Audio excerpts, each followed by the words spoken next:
इधर हो, उधर हो यार, जल्दी हो जाएगा। Hey everyone, मेरा नाम सचिन है और ये है सुरभि मेरी वाइफ। फाइनली सुरभि ने मुझे ज्वाइन कर लिया है एंड आज का टॉपिक था शेयर करने के लिए कि सुरभि की डिपेंडेंट वीज़ा पे जर्नी कैसी रही।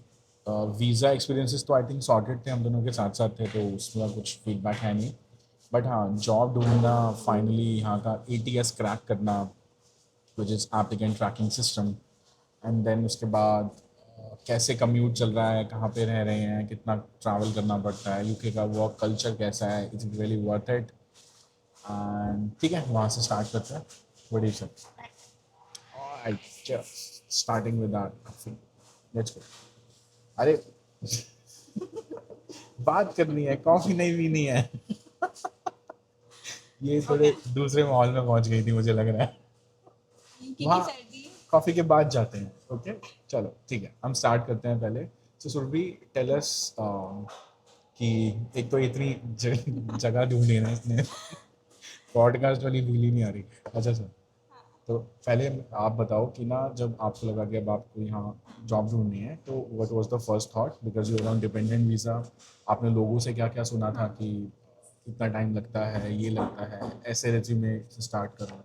सो first of all, how do you took it as a challenge or something? Second, what was others feedback? And third, क्या क्या एलिमेंट्स आपने पहले फोकस किया, किन चीज़ों पर फोकस किया? राइट सो जब सचिन की जॉब लगी थी यहाँ पे एंड जब सचिन का हो गया था then I was very clear कि मेरे को भी नेक्स्ट 2-3 मंथ्स में यहाँ पे वापस आना है। So I went back to India, I put my resignation. I had around 9 years of experience already पहले ही, और मैं KPMG के साथ काम कर रही थी।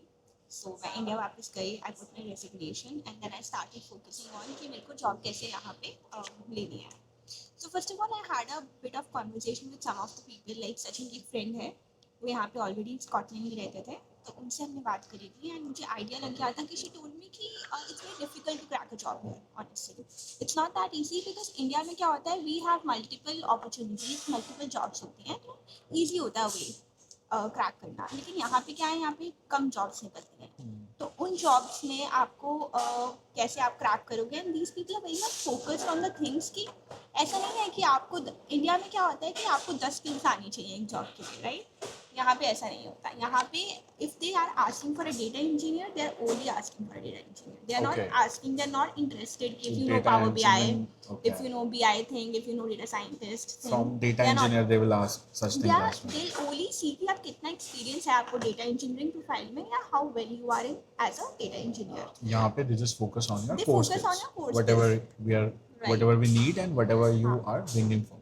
हाँ, और इंडिया में क्या होता है, इंडिया में उनको होता है कि अगर आप डेटा इंजीनियर हो तो आपको डेटा साइंटिस्ट की भी नॉलेज होनी चाहिए, डेटा साइंस भी आपको आती होनी चाहिए, प्लस आपको BI टूल है तो प्लस है। But the things were different here.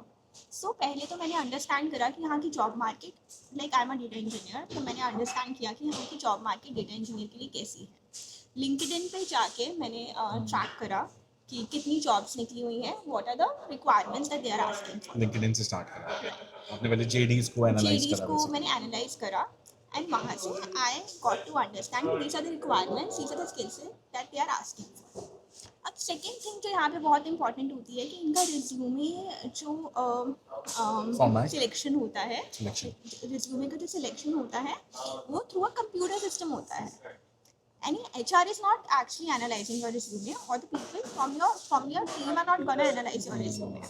India में क्या होता है, टीम्स एनालाइज करती हैं, तो उनको समझ आ जाता है कि ये जो रिज्यूमे है ना, अगर थोड़ा सा यस, बट यहाँ पे क्या कंप्यूटर ट्रैक कर रहा है, तो वो बहुत ज्यादा फोकस होती है टर्म्स पे, टर्मिनोलॉजीज पे, कि आपने कीवर्ड्स पे, टर्मिनोलॉजीज पे जो आपने रिज्यूमे में यूज करी है। सो इट्स वेरी इंपॉर्टेंट कि what they are asking for आपकी टर्मिनोलॉजीज मैच होनी चाहिए।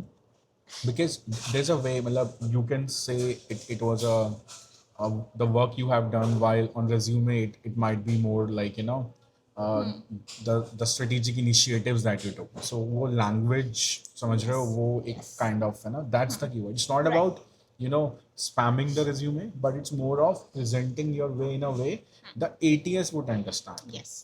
ह्यूमन तो आपसे इंटरव्यू ले ही लेगा, बट ATS के लिए you have to make it that readable, that's the insight. So first of all मैं आपको क्या एक्सप्लेन कर रही हूँ यहाँ पे कि सबसे इम्पोर्टेंट चीज़ें क्या हैं। First, you need to be very focused on your core skill set.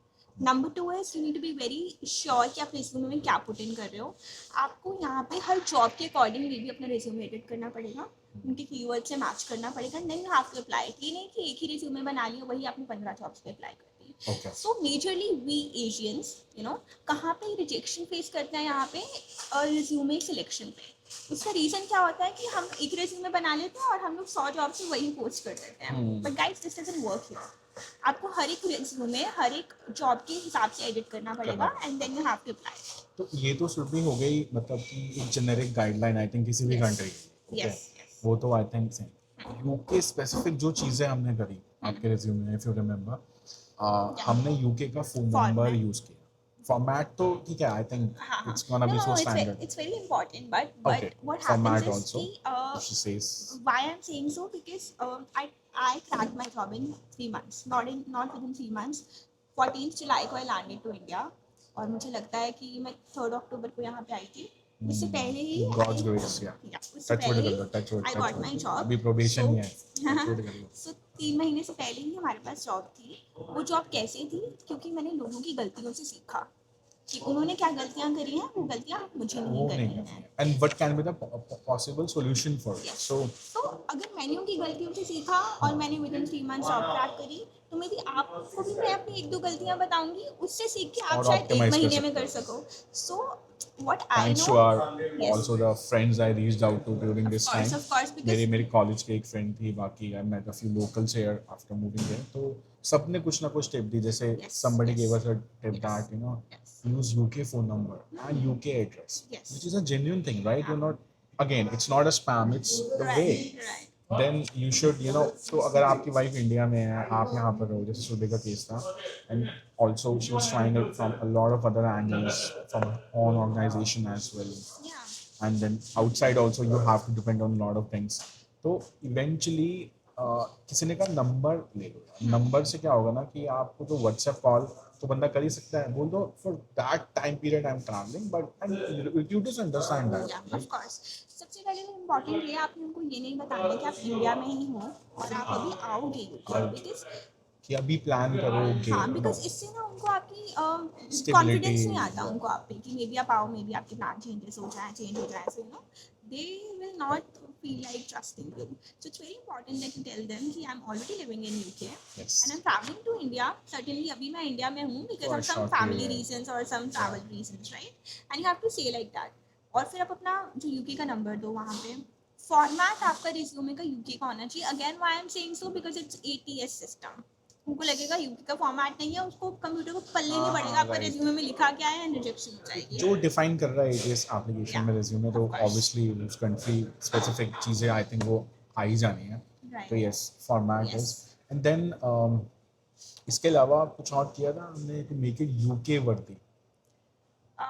So UK word यही है 2-3 चीज़ें Resume, कि फॉर्मेट आपका सही होना चाहिए, नंबर आपका सही होना चाहिए, रिज्यूमे में हर जॉब के अकॉर्डिंग उसके कीवर्ड्स होने चाहिए, राइट? कि वो आपको Language and keywords. Language and keyword same होने चाहिए.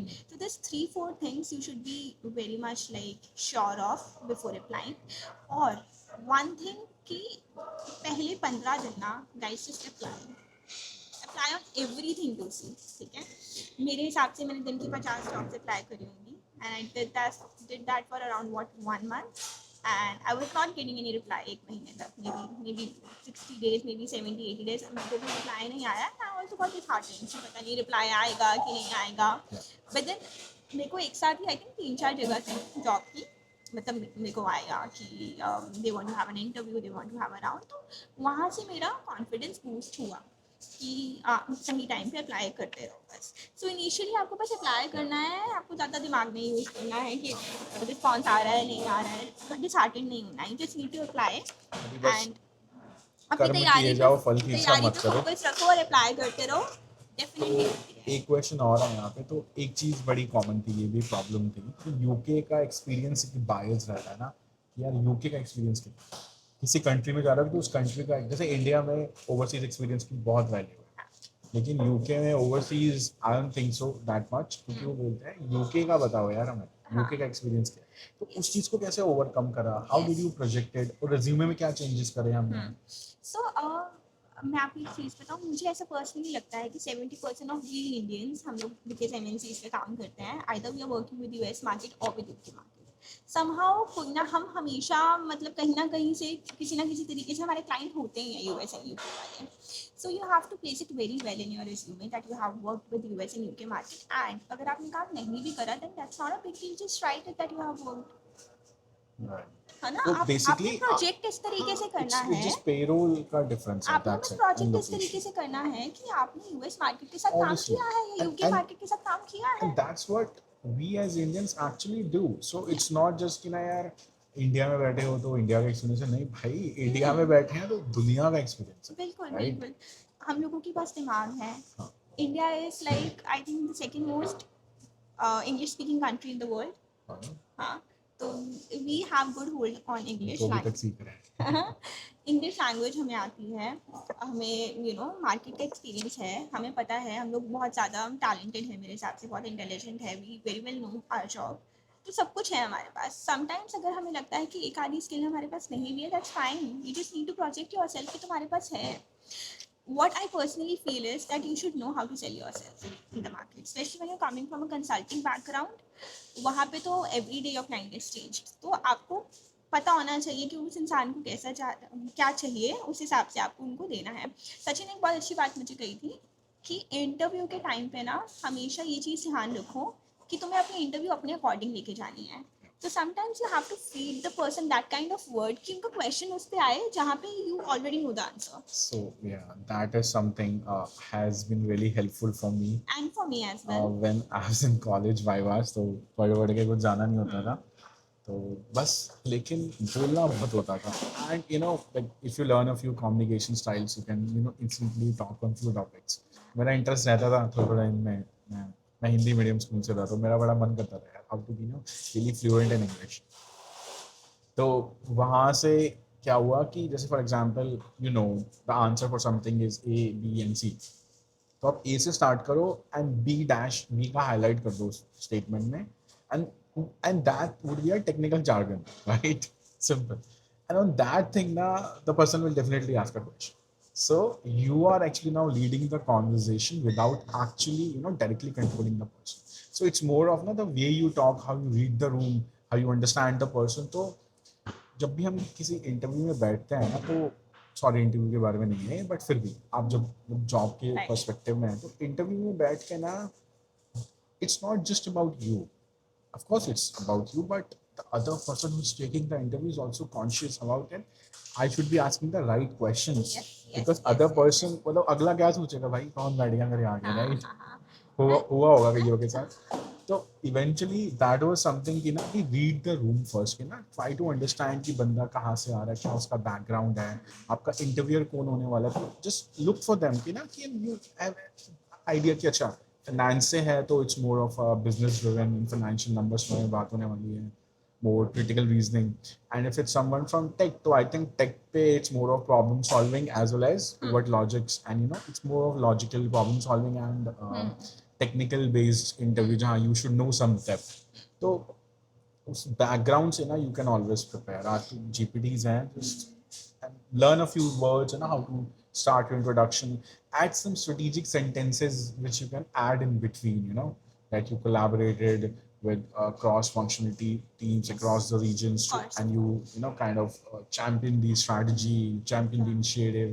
So ऐसे ना कुछ मतलब ये words थोड़े से I think practice करने मुझे चाहिए. लगता है हम एक वीडियो बनाएंगे इस पे कि what kind of resume you guys should make, ठीक है, और किस तरीके की चीजें आपको एक्चुअली इंक्लूड करनी है ताकि आपके रिज्यूमे सेलेक्ट हो सके। Resume बनाएंगे ऐसे yes video? Of course, I think why shouldn't we help. Okay, ठीक है. एंड सेकेंड थिंग जो यहाँ पे मैंने एक चीज़ देखी है, यहाँ पे ना लोग are very much focused on what kind of personality you have, because हम इंडिया में ना एक्चुअली वैल्यू नहीं है इस चीज़ की कि आप कितने अच्छे हो, आप कितने अच्छे नहीं हो। अर्ज किया है, इसी पे अर्ज किया है. Sorry if I didn't. फिर आप कंटिन्यू करना. You never get a second chance to make the first impression. Yes, yes. And people are actually very warm here. I am honestly, मैंने 9 साल कंसल्टिंग में काम किया. I work with US markets, I work with UK markets, I work with Indian markets, and I'm telling you, people in UK are very kind, very warm. So basically they are very much focused on कि because if you get selected आप उनकी team का part बनने वाले हो, right? सो उनको आपके साथ रेगुलरली काम करना है, तो दे वुड रियली एनालाइज कि आप कैसे इंसान हो ऑल टुगेदर, राइट? अगर आपने एक टेक्निकल स्किल नहीं भी है for example, it's okay if you are a good person, because वो सिखा देंगे आपको, लेकिन आपकी पर्सनालिटी वो नहीं बन पाएंगे। सो पहली thing in interviews you have to be very warm दिखना है आपको, very smiling, and don't be a kind of person कि आप थोड़ा अपना अपर हैंड रखो या थोड़ा एरोगेंस दिखाओ। Just be very very kind उनके साथ, ठीक है? एंड दिस इज समथिंग, मतलब मैंने एक चीज़ नोटिस करी है इनमें। और दूसरा जो सबसे अच्छी चीज़ है यहाँ पे इंटरव्यूज़ की, इंडिया में क्या होता है, हमारे हैंड्स ऑन नॉन बहुत होते हैं। कोडिंग करके दिखाओ, ये क्वेरी लिखो, ये समोसे बना के दिखाओ, पाइस चटनी का बनानी कोड आती लिखो, है, एंड बहुत चीज़ें चाहे फोकस चाहे उसमें बस उनको लाल चटनी आती है, हरी नहीं चाहे आती सिर्फ है। है कि नहीं है, बट वो सब चीज़ें करेंगे, राइट? यहाँ पे ऐसा नहीं होता, यहाँ पे हैंड्स ऑन नहीं होता, यहाँ पे वर्बली आपसे कम्युनिकेट करते हैं, अंडरस्टैंडिंग लेते हैं, बिजनेस डेप्थ जरूर चेक करते हैं। इंडिया में there are focus about business knowledge है कि नहीं। 10 साल का भी बंदा आ रहा है, वो टेक्निकली कोड कराएंगे, उनको नहीं फर्क पड़ता बिजनेस कितना आता है। बट यहाँ पे लोगों को बिजनेस नॉलेज वो आपकी चेक करते हैं कि इफ यू आर सेइंग कि आप रिटेल से आ रहे हो, या यू आर सेइंग कि आप मार्केटिंग से आ रहे हो, या आप फाइनेंस बैकग्राउंड से आ रहे हो, फिनटेक से आ रहे हो, तो they will check the business knowledge कितनी है। हाँ, सो मेरे हिसाब से अगर थोड़ा टेक्निकल कम है तो चलेगा, लेकिन बिजनेस नॉलेज जो आप इंडस्ट्रीज लिख रहे हो, उसकी आपको बिजनेस नॉलेज पता होनी चाहिए कि आपने कैसे बिजनेस को हेल्प करा है ग्रो करने राइट। में। मतलब बेसिकली ये नहीं कि बस मैं आउटपुट कि बना के मैं देता बस था, हाँ कोड लिख के दे आउटकम क्या देता था, होती थी, तो उस कोड को, आउटपुट पे फोकस नहीं, राइट, आउटकम पे फोकस ज्यादा रखना वो इसी कोड को में। कैसे यूज करते थे, उससे उसका बिजनेस कैसे इम्पैक्ट हुआ, आपकी मतलब कौन आपके स्टेक होल्डर्स थे। सो इन चीज़ों पर उनका ज़्यादा फोकस रहता है, तो यहाँ पे भी आपको थोड़ा ध्यान रखना है। फिर पी लो थोड़ी। सो या दिस इज समथिंग। और मेरे हिसाब से हम एक और डिटेल्ड वीडियो बनाएंगे जिसमें I think we would like to help you guys, because Sachin being on the main person who's on visa, I being on dependent visa, तो हम दोनों की अलग जर्नी है। एंड आई थिंक बहुत सारे कपल्स मेरी ज्यादा टफ, बहुत सारे कपल्स जो आ रहे मेरा हैं तो क्या ही है, वही चीज़ फेस करते हैं, कुछ भी कर लो डिपेंडेंट वीजा पे। one person is on the main visa and second on the dependent visa, तो उन दोनों को हम गाइड कर सकते हैं कि आपको क्या करना है बेसिकली लाइफ में, and how can you make it. हमने किया है तो कोई भी कर सकता है, I am telling you this. So ये तो डेफिनेटली बात सच है, राइट, हमने कर लिया तो कोई भी कोई कर भी कर लेगा, लेगा। बताओ। हम लास्ट मोमेंट तक श्योर नहीं थे, सब कुछ हाथ में भी था तब भी भाई कि मैं हमें शॉर्ट था, जाना है कि नहीं जाना है। हाँ। सो इसने अपनी टिकट वो कराई थी रिफंडेबल वाली, मैंने नॉन रिफंडेबल कराई। yes, UK has its own struggles and its own beauty. Yep. So we're gonna share both with I you. think challenges सबके साथ हैं, मतलब if you are struggling, someone is trying to move abroad या फिर कोई job ढूंढ रहा I है, think challenges तो हर जगह है ना, इंडिया challenges में भी आप आएंगे, रहो तो हाँ, आपको पर challenges, life is all about challenges. हलवा भी नहीं है बट खाया जा सकता है बट kind of। मुझे लगता है एक ऐसी जर्नी में अगर हम किसी को कह दें कि यू आर नॉट अलोन, है ना, we have been part of the same journey, तो बहुत हौसला आता है दूसरे इंसान को। सो आई थिंक हम बस यहाँ पे जितना दूसरे हमने के दर्द में अपना दर्द कम लगता है।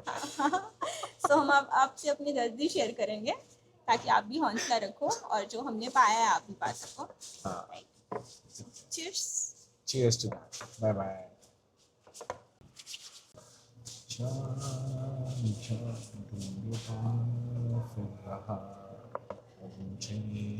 रात दिन है जहाँ, गाना आगे, गाना क्या था?